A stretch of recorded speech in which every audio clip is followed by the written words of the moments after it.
and welcome back to the Intel Guy. We got another lesson for you this week, this time on language of probability. So, in this quick lesson, we'll just cover off what the language of probability is, how it's used, some other bonus wording that's used around assessment language, and then we'll just conclude like normal. So, going back to what we've covered in the last few weeks, this kind of language fits in the processing part and also kind of in the dissemination part, as it's the language we use to lay out our assessment in the so what of the intelligence analysis.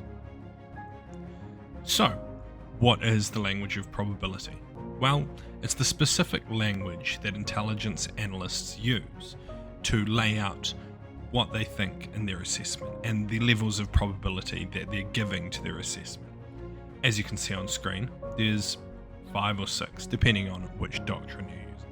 The one on screen is from the UK Defence doctrinal book. So, if you're ever wondering, that's the levels of probability that they use.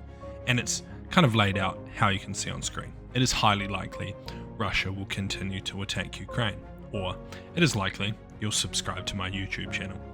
Or lastly, there's a realistic possibility that you'll check out our courses in the description below. But yeah, this is basically it. It's the wording used in the so what or the assessment part of the intelligence product that gives the kind of what you think or how likely you think an outcome might be. So, just a bit of a bonus bit for you.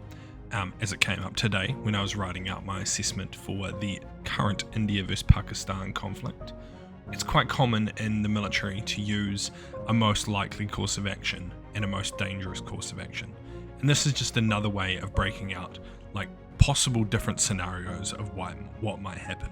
So like today I was talking about the most likely course of action that I think will happen in this India-Pakistan conflict is limited skirmishes that kind of fizzle out over time.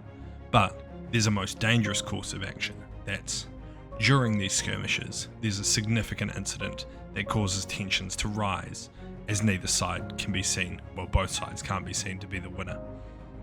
You can also have a wildcard course of action, and this is kind of just a third COA or third course of action that's just an outsider. Next week, we're going to talk about indicators and warnings, stealing from Alcon's current lesson plan. And this kind of tells you how you'll know which course of action is happening. But yeah, so most likely, most dangerous, and a wild card. Pretty common ways of laying things out.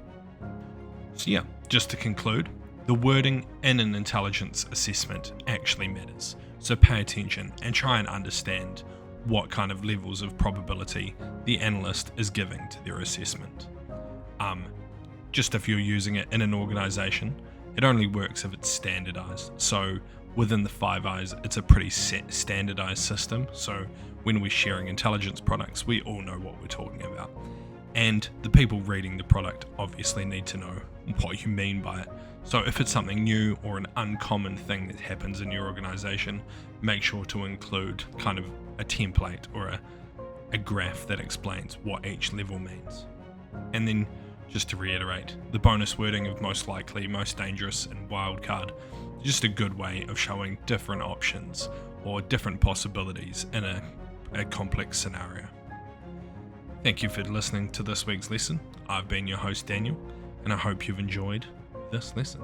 Please like, share, subscribe, comment, bell, all the classic YouTube cliches. See you!